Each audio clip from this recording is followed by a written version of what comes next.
This is Jeffrey Cohen coming to you live from Highland Park. July 27, I'm a registered investment advisor representative. I work for Chicago Quantum, which is a registered investment advisor in Illinois. So we're going to talk today about the market. There's a lot going on. There's the Federal Open Market Committee. There's a GDP reading coming out. There's a lot of talk about inflation and stagflation and recession and all kinds of stuff going on in the market. So I figured I'd try to explain it to you today. And I'm also going to replay a conversation I had yesterday with a potential new client. Good guy I met. His name's Myron. He individual retail investor. And I want to talk about it because here I ran the model. Well, that's Pumpkin, by the way. So our cat. We'll have a cat cameo later, I'm sure. So we ran the model, and I actually ran it two different ways. I do my up run and my down run. But what's interesting is the down run, I put in a higher market return. I kept the risk-free rate at 2%. But for the up run, where you're supposed to pick stocks, where you invest your money and you hold for 20 days, we raised the risk-free rate to 2.5% because 1 month treasuries are yielding 2.143% because bank accounts with a $100 minimum deposit are yielding over 2%. So your risk-free rate is up to 2.5%. So what that does is that takes the market return for stocks, since all the indices are negative and look like they're continuing to head negative. Market return at 2.5% if you fully invest in all of the main indices that we use, the Russell, the NASDAQ, and the S&P 500. 2.5% is not a lot of money to risk. So what's interesting is the variance is so high that the expected return of all the stocks in the uprun is 5%.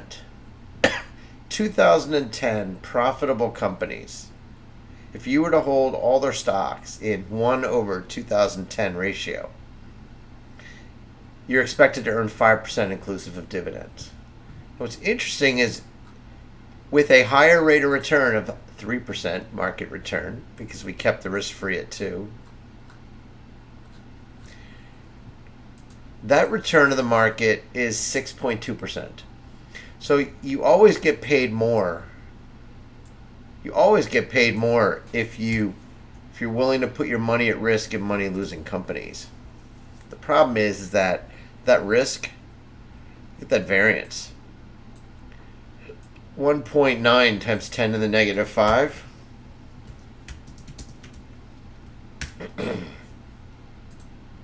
And this variance, and we're looking at 1,440 stocks. This variance is 5.4 times 10 to the negative 5. So it's almost 3 times the variance. That's a very high variance in the market.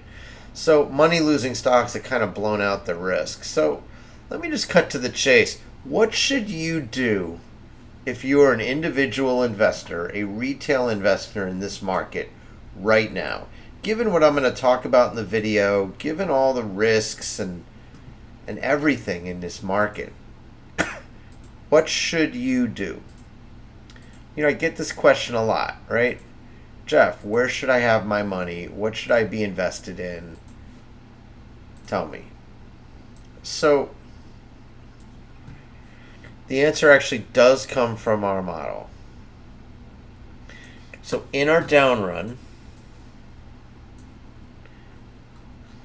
we have a list of every stock that was included in our down run and how it did. So the bottom of the worst is the best. So if you have to be invested in the market, if you want to be long, so for a short-term bet, you buy TNA. Or if you want a little less risk, you buy QQQ, SPY, IWM, and you wait out the storm.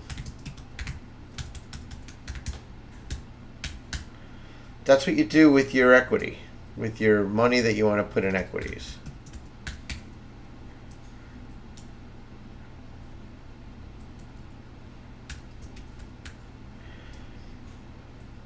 You also invest up to $10,000 in U.S. savings bonds, what they call the I series, or inflation protected bonds. So for most people that are retail investors, $10,000 in savings bonds, by the way, this pays 9.62% for the first 6 months. And if you believe inflation is here to stay, it pays a lot for a long time. There's no risk. So you can imagine an investor with $25,000, right? You have $25,000 to invest. So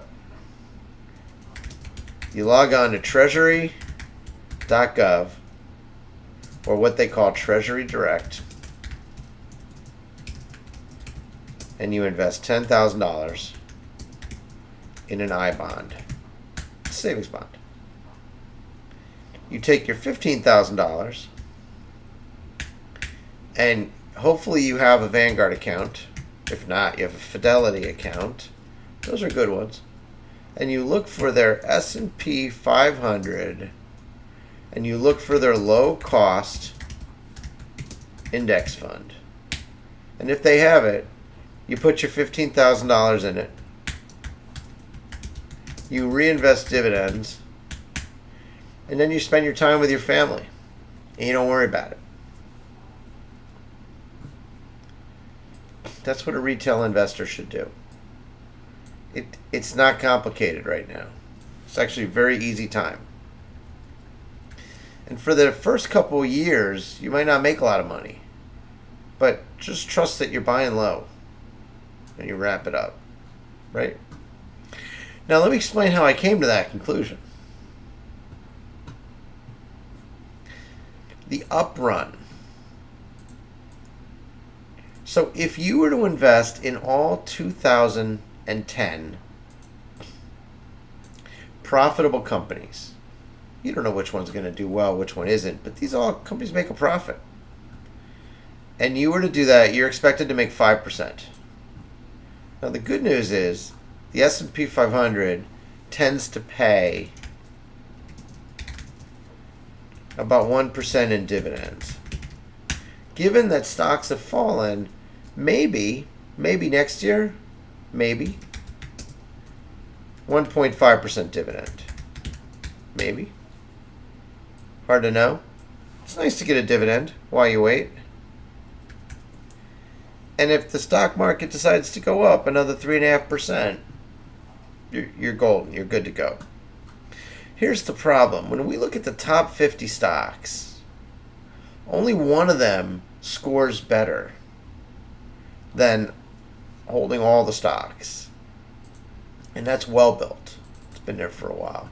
My guess is that the money managers know that Well-Built is there, and probably the price is too high. Then you have some others that are really crazy. Berkshire Hathaway. I mean, of course, Berkshire Hathaway, right? Warren Buffett. P&M Resources, which is New Mexico's public utility. Crestwood Equity Partners, a pipeline company. A little bit risky in the underlying business. Ametek, Amphenol, McDonald's, Pepsi, Marsh & McLennan, Algonquin Power, Johnson & Johnson, Honeywell. Makatawa Bank, never heard of it. Coca-Cola, Graco, Cintas. There you go, the Cintas people. So the model is saying, look, these are like all-American, they're not growth stocks. Honeywell's not a growth stock. Johnson & Johnson, Pepsi. This is where it's telling you to invest, and there's only one stock even better than all the risk. And so, and you're going to love this, right? The best portfolio for you to invest in, the best, is right here. Let's make sure it's the best one. There it is. Now I'm going to show this to you. And Myron, this one's for you. Potential client. Met him in the park. Was nice, right? So your edge is 4.8 times 10 to the negative 5. That is a tiny, tiny edge. You would have to buy AppV, Apple, Crestwood Equity Partners, preferred shares, Google, Qualcomm, Microsoft, J&J, QRTEA, which is the QVC folks. TXN, I want to say that that's Texas Instruments, Walmart, VMware, and Broadcom. APAM is an asset manager. So CME, Chicago Mercantile Exchange. So the reality is you'd have to buy a lot of stocks. It's a lot of stocks. Some of these stocks cost thousands of dollars a share too. Hundreds and thousands of dollars a share. So you probably need to have a minimum of $25,000. You probably can't even invest $10,000, $15,000. You probably got to have $50,000, $100,000. And by the way, to buy all these stocks before the market opens, you need like a program trading capability. Now, if we ran a hedge fund or a money market fund, money fund that did this, you'd probably want to invest in that because we would be there every morning rebalancing the portfolio, making sure that there's an equal percent. Procter & Gamble, equal percentage in each one of these stocks. And that would be our business, right? But we don't offer that. We offer to run the model and give you the answer so you could invest. It's really hard to do this. And so my answer for retail investors is take your first $10,000 and invest it in U.S. savings bonds, I-Series, U.S. government. Take the other $15,000, open up an account if you don't have one with Fidelity or Vanguard, and find the lowest cost index fund, passive invest, and drop 15 grand in it. You probably lose money the first year. But my guess, over the next 5 years, you'll be thanking me. Because you're buying low. Maybe another bad year, but that's fine. We got this, right? So these are the stocks. This is a terrible result, by the way. If you're like an active money manager, all right, let me give you some love here. Okay? You want to play with options. The guy asked me yesterday, Myron, hey, do you invest in options? Day trader? No. It's hard to invest in options. But if you want to look for a platocratic set of stocks that move all over the place and high variance, these things are the roller coaster of the stock market, but yet still profitable companies. AGFY, PCT, VERV, and VOR. If you want to invest in the most conservative, the most balanced, minimum leptocurtic score, so they're leptocurtic and they're very low variance. Verizon still came back to the list. Hershey's, Kimberly-Clark, Coca-Cola, Amgen, Mondelez. Why am I not surprised? AbbVie, Hormel. They make the chili? Yeah, 13 of those stocks. If you want to put your money into companies that make a profit but are not very risky, here's 13. What's interesting is these 13 stocks are more risky with a lower return than the stocks I gave you because the model worked its butt off for hours to find this combination of stocks. But for most people, they want to invest in companies they heard of. Amgen, Mondelez, AbbVie, Hormel, Chili, Hershey's, Kimberly-Clark, Coca-Cola, Verizon, maybe a public utility. That works, right? So I'm just fascinated because I'm about to go into the meat grinder, the pressure cooker of our market. Okay? I mean, I've got some pretty sophisticated ideas on how to make some really big money in the market. But again, if you're a retail investor, do this. Be the storm. Be the person that saves as much money as they can, that doesn't go out to dinner, doesn't drive their truck, that doesn't waste money, that doesn't buy new clothes, and be the one that saves up to invest in a low-cost mutual fund. And wrap it up. You'll thank me. I promise you'll thank me.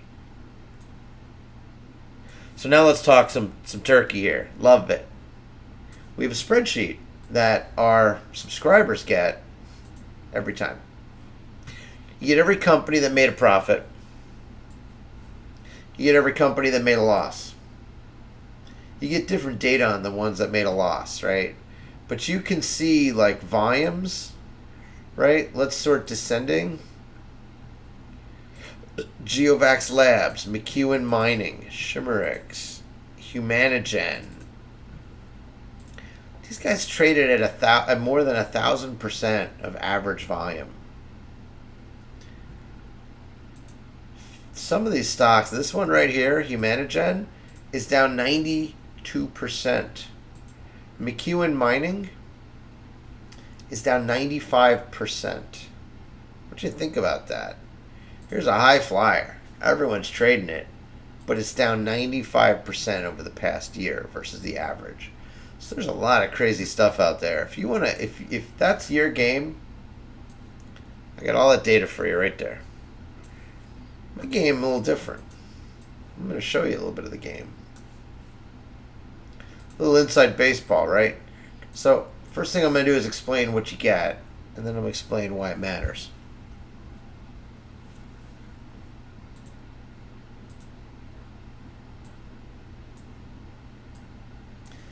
And by the way, this is Jeffrey Cohen, registered investment advisor, helping the people make money in the markets. Widows and orphans, money managers, equity funds, doesn't matter. Let's help you make money. Let's all make money. So, you get your ticker, get your company name, you get the score, right? Negative's better. This is your percentage expected return over the next year based on beta. And the market return to risk, which is going way down right now. This is your last day's volume versus the average. This is your last day's closing price versus the average over the past year. This is your variance versus the average close. So this variance is it's normalized. It's divided by the square of the price. And so they are directly comparable. Average dividend yield. It's nice to know. 1.0 means no dividend. You know, the best stocks in our model are paying a dividend. At times like these, by the way, at times like these,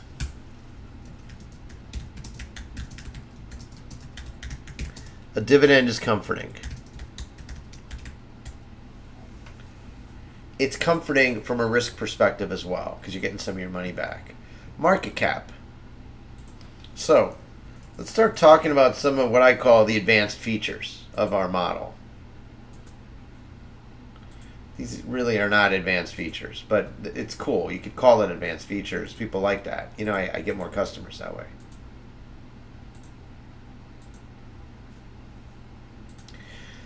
So you see the market cap of a stock. So Berkshire Hathaway. We're going to stay with Berkshire Hathaway for a minute. By the way, I hope this is helpful for you. I really do. I find this stuff fascinating, right? I went on vacation, totally disengaged for almost 2 weeks. I was jonesing, man. It was crazy. Really missed it. So we're going to look at Berkshire Hathaway. So Jeffrey, tell me about Berkshire Hathaway. Sure I will. So Berkshire Hathaway scored pretty well in our model. Not too much worse than if you bought everything. Expected return is 4.1%. I don't know why you'd invest in it, but whatever. You could get your first 10,000 in a savings bond, make a ton of money there. 9%, 9.6, 2.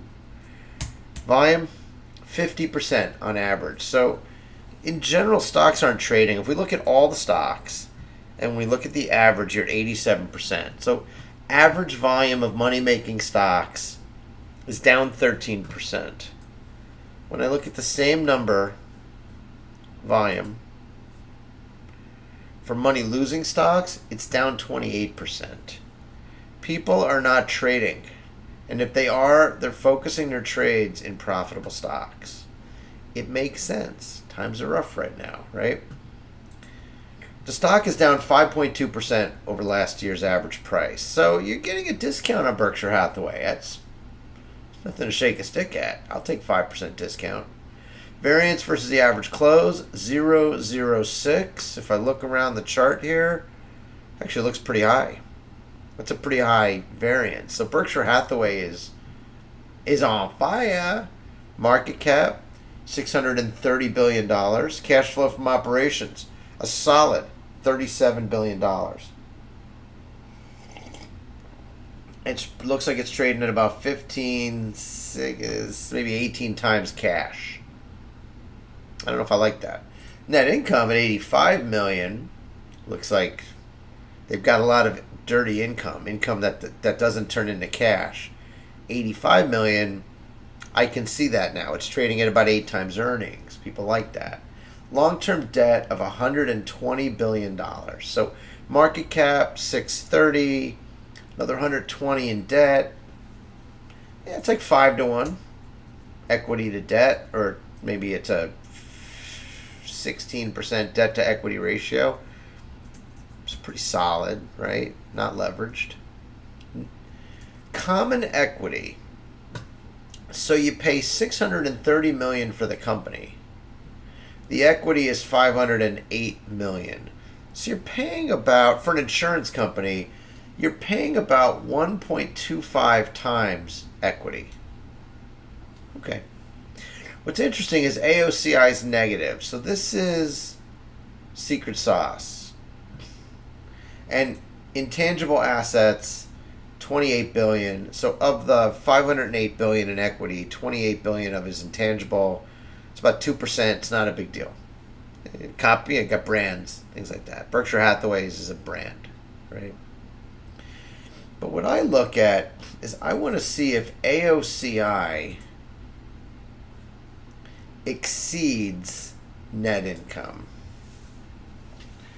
I do, because AOCI is the income or loss a company makes that they don't have to report in earnings per share. So let's do AOCI divided by net income.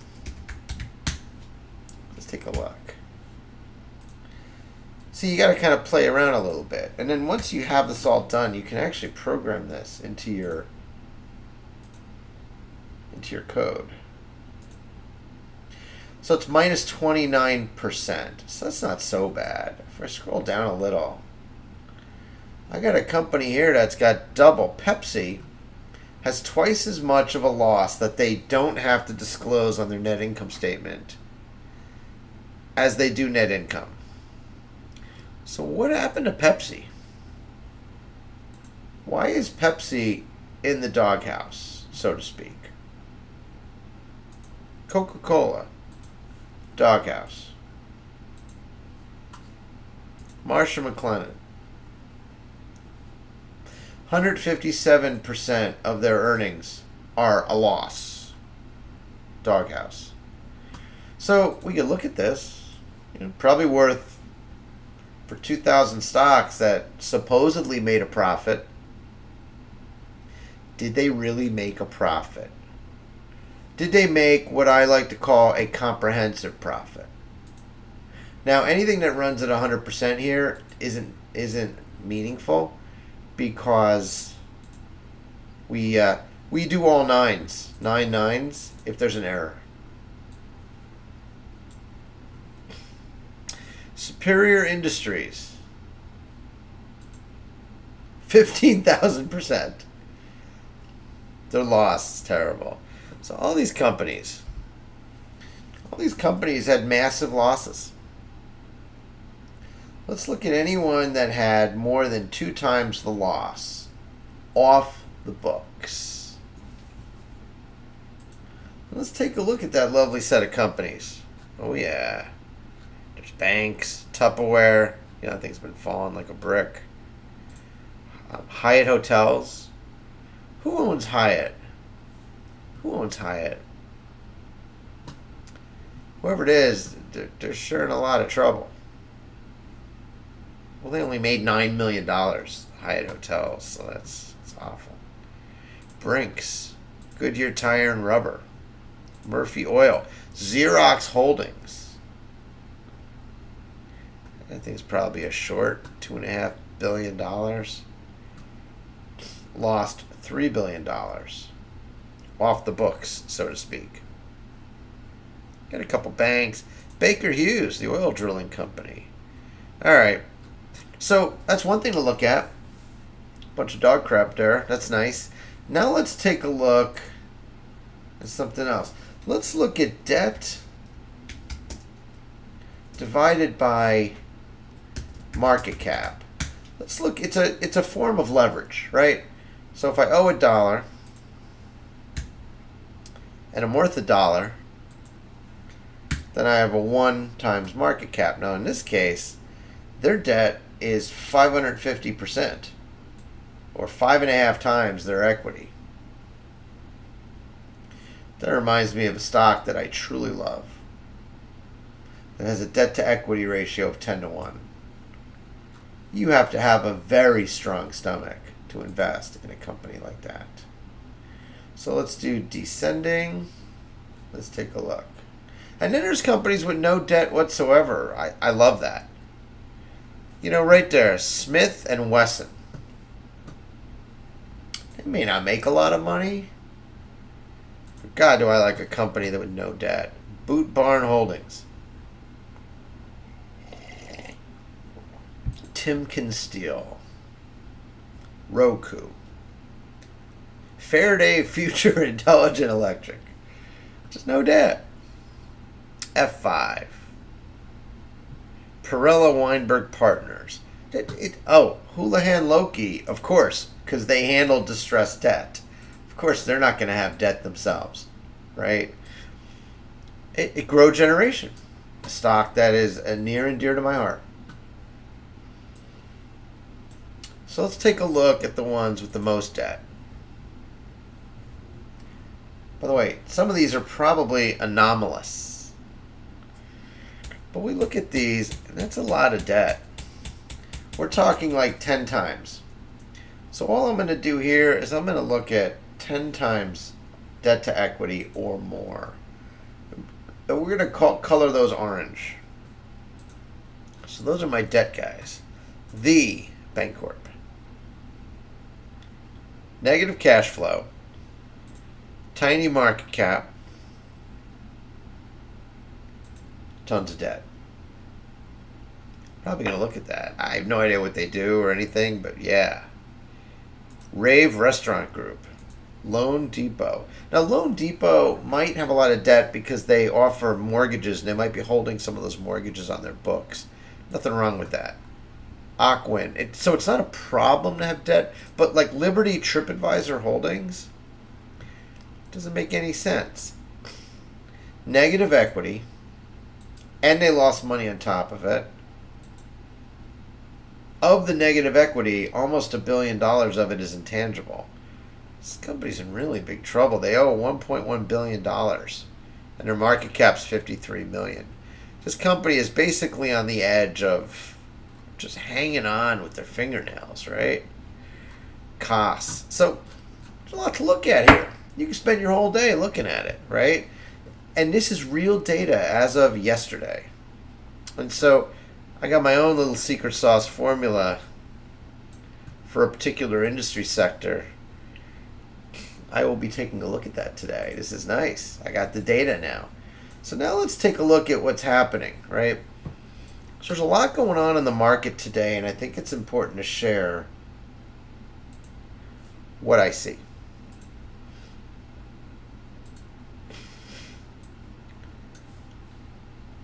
And make it bigger. Let's rock and roll. So over 5 days, the markets have decided, of course, I come back to vacation. The markets decided to continue their downward descent. And financials did not do very well. This is XLF, is the Spider or S&P fund for financial services. It's not banking. It's financial services writ large. And so you can see it was like 30.5 and it's recovered almost 10%, which is nice. Finra, market activity, declines are slightly higher than advancers. If we look at our Treasury or agency, advancers are slightly higher than decliners. New lows exceed new highs. That's part of this, but that ratio is lower now. So this is important for you to understand. Let's look at new lows. This is fixed income. New lows is 295. New highs 66.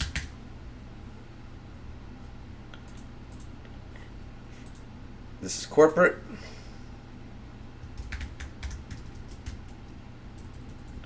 This is agency, which is mostly things like mortgage-backed securities.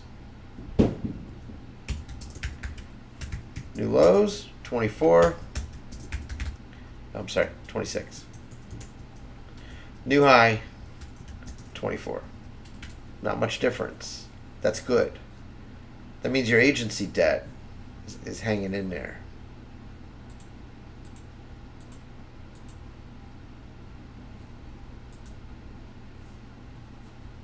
Equities. U.S. New lows, 189. New highs, 48. So new lows are still exceeding new highs. Stocks that drop are still tending to drop, but those ratios and those absolute numbers are a lot lower. So 11,000 stocks or tickers traded yesterday. 189 new lows. Not a big deal. It's not. We're not in the place where the bottom is driving this market. And I noticed something yesterday. I want to show it to you. So if we look at a bubble view of the market, here's zero. That's not that helpful when you look at it. We're going to look at market cap, and we're just going to look at the mega stocks. So this is zero right here. The mega stocks were down, which means people, money managers, unloaded. They unloaded a lot of large stocks. That's so interesting to me. Why do you sell the large stocks? Because there's a market. If we were to look at small caps,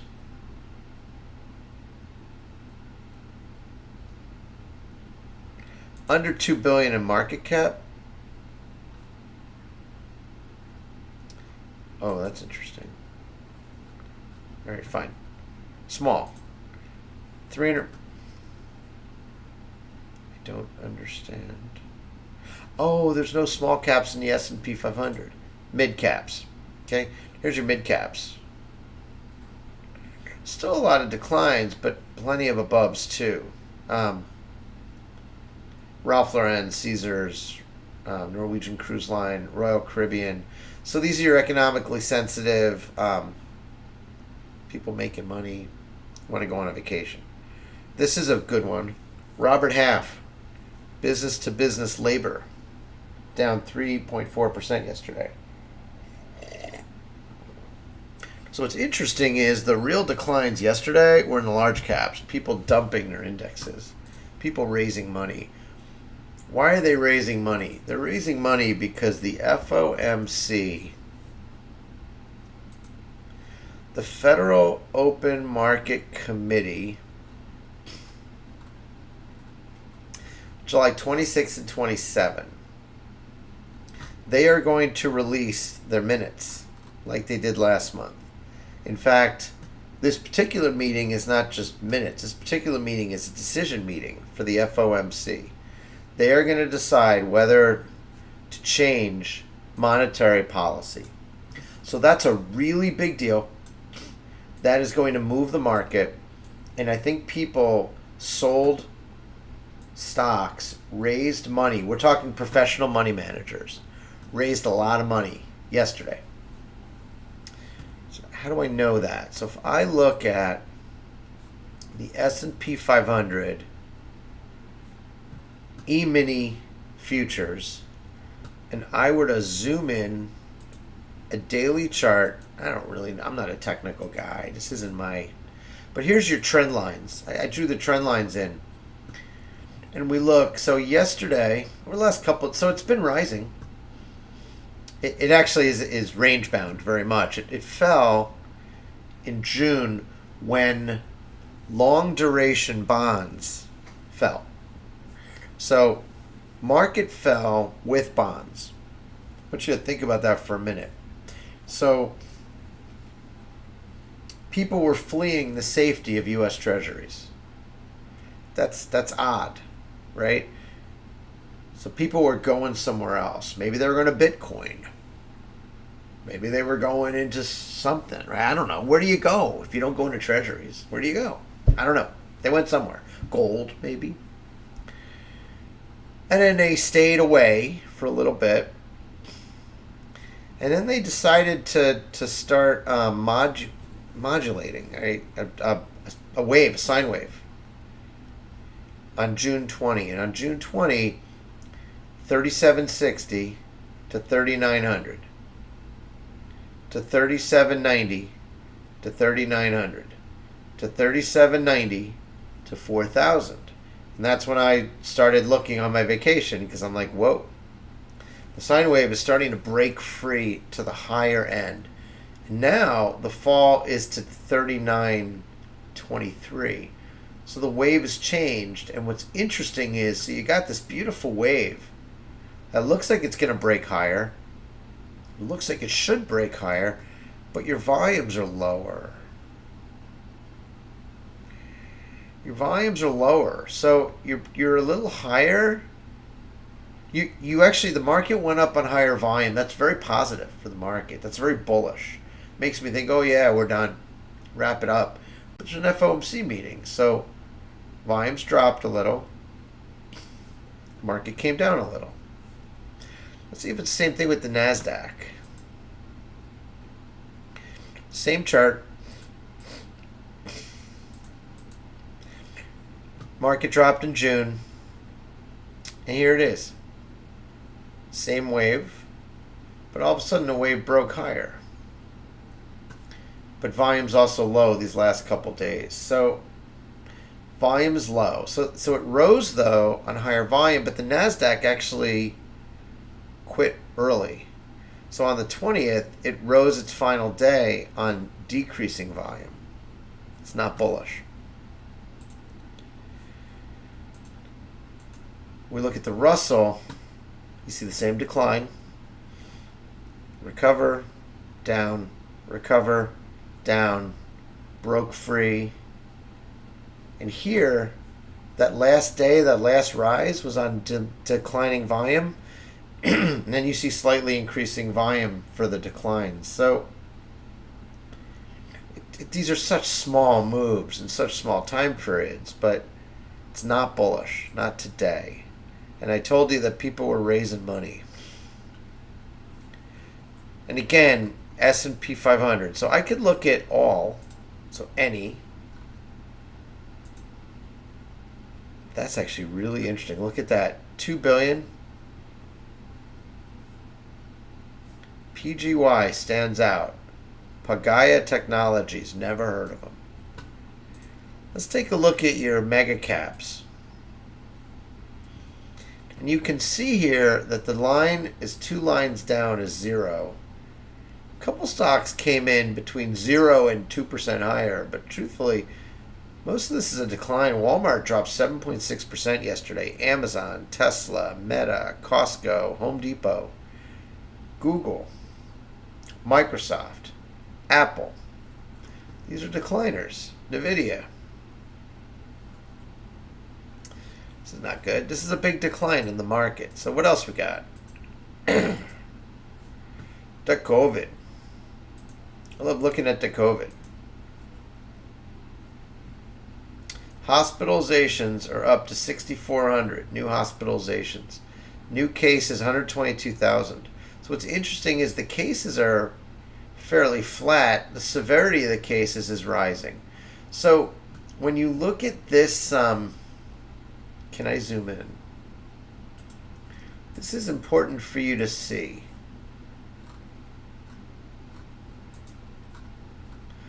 This is very important for you to see.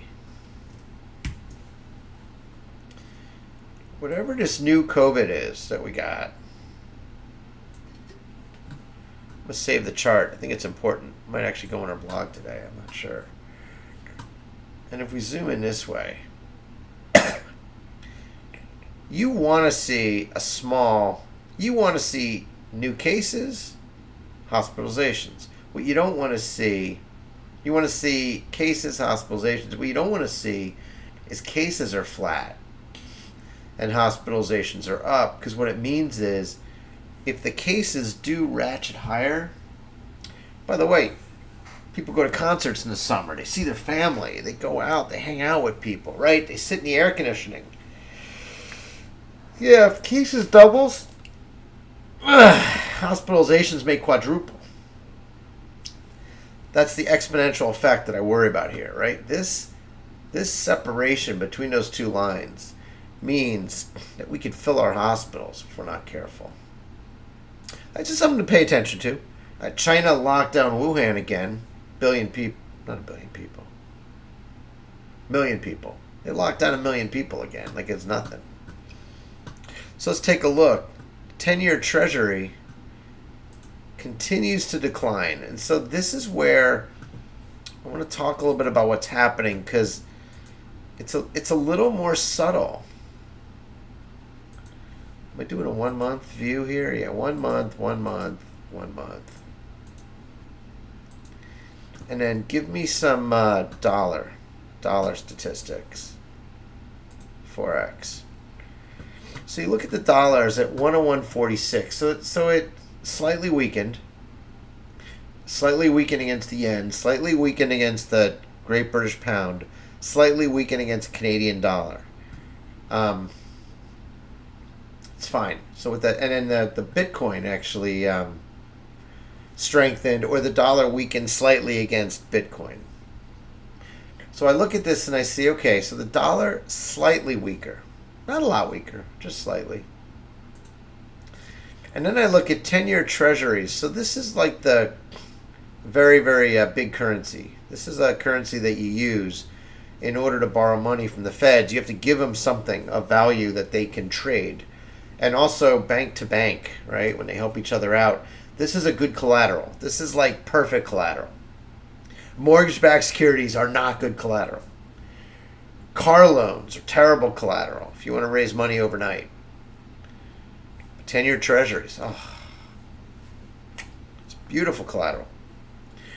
And the fact is, the yield goes down when the price goes up, which means they're becoming more scarce. It's interesting. 30 years. The yields are dropping, which means the price is going up, which means people want to put their money in 30-year bonds at 3% when inflation's at 9%. Now, I don't know. If you're paying a money manager to get you 3% when inflation's 9%, I'm not sure that you got the right money manager. The problem is, and we talked about it, is when you look at the up run, which we did this morning, and you look at your market return, if you had invested, excluding dividends, So you got to add back the roughly 1% dividend. The S&P 500, you would have lost, including dividends, 9%. The Russell, you would have lost 17%. And the QQQ, you would have lost about 18.5%. So your risk-free rate's at 2.5%. Your market return that you would expect over the next year for a beta of 1 or standard putting your money at risk is 2.5%. Why would you put your money in the bank or in the stock market for 2.5% when you can put it in a 30-year Treasury for 3%? The numbers start to make sense. I don't like it though, because it says people are settling in for a period of low returns. So that should make you very nervous, because the inflation number is 9%. Okay? 9% inflation. It's terrible. It's terrible. It makes me sick to my stomach. So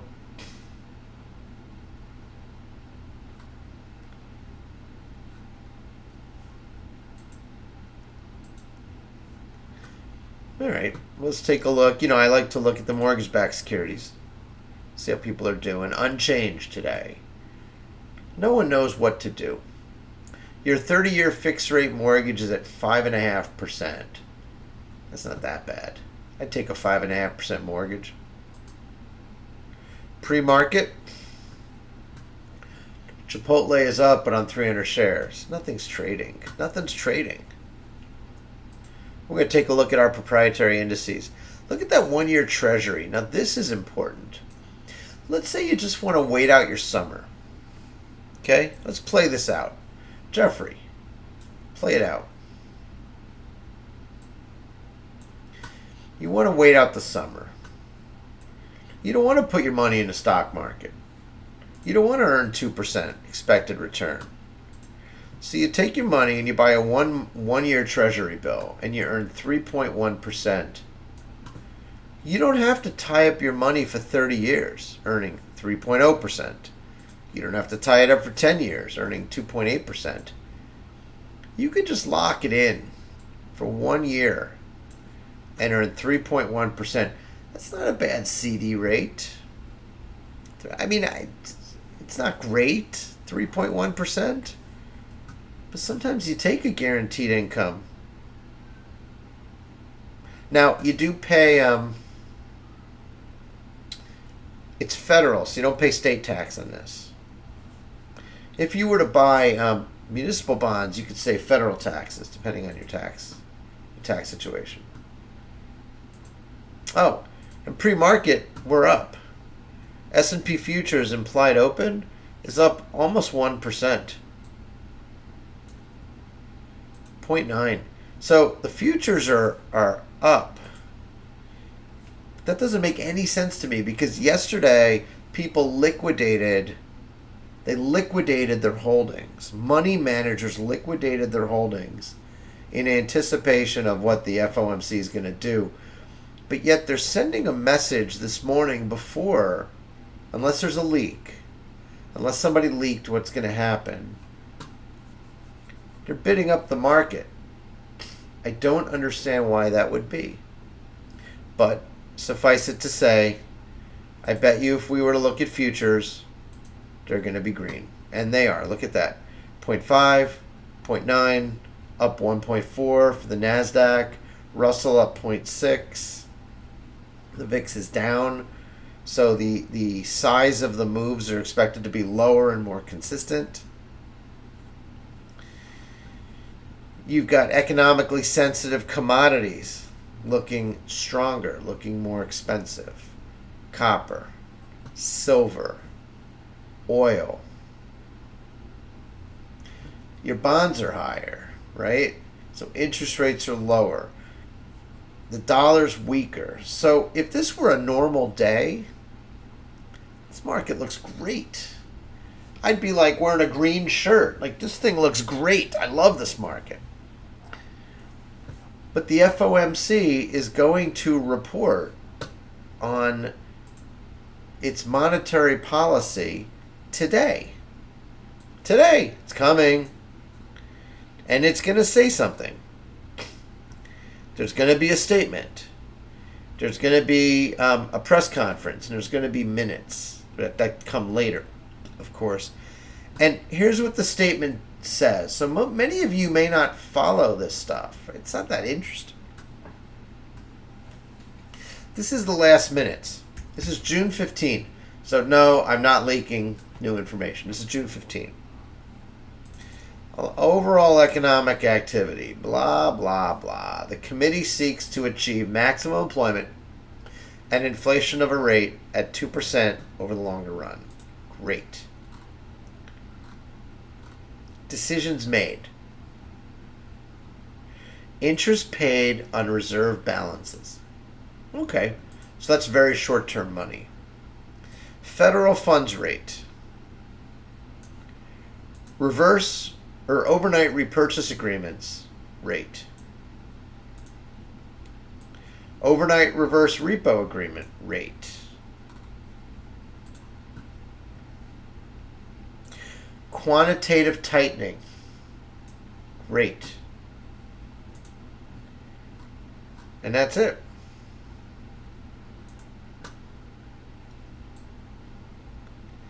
What they call the primary credit rate or the policy rate. It rose. So people are expecting an increase. Last time it was 0.75% to 1.75%. Who knows what it's going to be this time, but this is what we're expecting. And something as simple as this causes all kinds of mayhem in the market. What else do I have? No, that's just some stuff. So this is interesting. Pre-market, Hallador Energy is up. Let's look and see if anything's going on in the market worth talking about. So Hallador Energy is up on 40 shares. Doesn't tell me much. I don't know. What do we got here? Not much. We can check Corbis. We can check American Shared Hospital Services. We can check Lakeland Financial. Bank of Hawaii. Bank of Hawaii is flat after hours. Lakeland is flat after hours. American Shared Hospital Services is up 11 cents on one share. Can you imagine? One share. Somebody really wanted to buy one share. Pre-market Corbis is up 1 cent on 221 shares. So these are tiny moves. Tiny, tiny moves. So the market is in a wait and see mode. You know, at the end of the video, I'm going to tell you what I told the guy again. But let's just go through it. This is important stuff. I love this stuff, right? So my holdings, you can see Corbis is up. Ooh, exciting stuff. But I've lost my shirt in the market. This is a terrible market for me right now. Pre-market, a lot of the dog stocks are up. So somebody is buying up the worst of the worst. And they're selling Vale, BHP, Rent-A-Center. So interesting. They're selling AutoWeb, Rio Tinto, Carlyle Group, but they're buying just real trash. Regional banks. 4 regional banks down.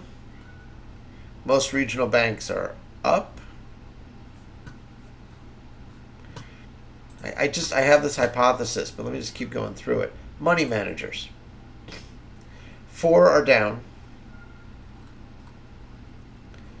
Most are up. So, all right. Cannabis, tobacco.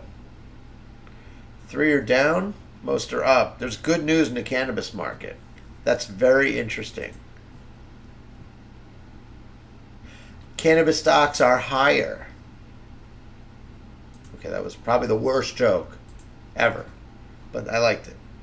Retail, 5 down, like 50 up. So, here's my conclusion on today's markets. Conclusion on today's market is that there are pre-market wagers on economically sensitive and downtrodden stocks. Someone is betting on a rally, a bear rally, which is fine, right? Yesterday, people liquidated large cap holdings to raise cash. Yesterday, we saw weakness in U.S. equities.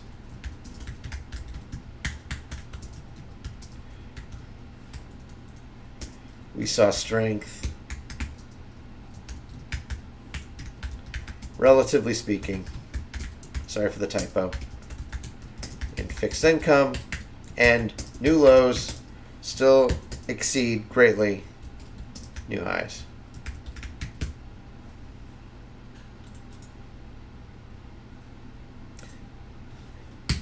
Relatively. So, just to close out, the market is much riskier. We're blowing out our risk profiles. Market returns are expected to be tiny right now. So if you invest new money in the market, you're doing so with a longer term horizon. The second is our recommendation for small retail investors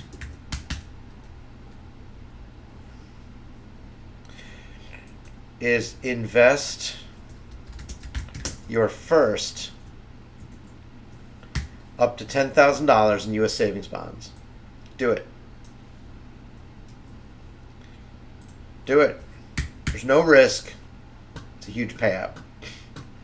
Then, with the rest of your investable capital, you can buy QQQ, SPY, IWM.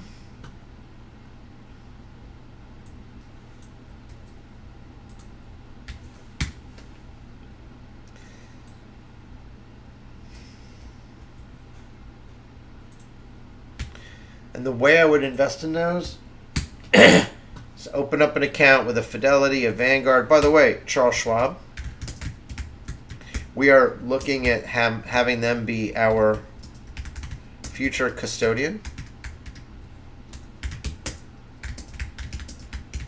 If we ever choose to accept client funds, it would be probably the Charles Schwab. And you put your money in an S&P 500 low-cost index fund. Passive. You get your thing going there. And I would say this, at times like these, a dividend is comforting. And that's it. Good luck in the markets today. Hope you make money. This is Jeffrey Cohen. We're not paid to make the videos. We're not paid to share our market runs, our picks. We do this in order to hone our own messages, to work our systems, and to share with you what we're doing. And to share with you a different way to look at the market that maybe you don't have if you just look at what's up and what's down, right? In this case, remember, these are debt, highly leveraged companies, probably teetering on the edge of bankruptcy. I don't know. Do you want to buy those? Or do you want to sell those? It's a good question, right? And so if you like the video, hit the subscribe button. It really helps us. It helps YouTube to share the message for free to other people that might like the video. Leave a comment below. Shows us you watched, and also you can ask questions. I like that. So I want to thank you very much. You take care now. Good luck in the markets today. Bye-bye.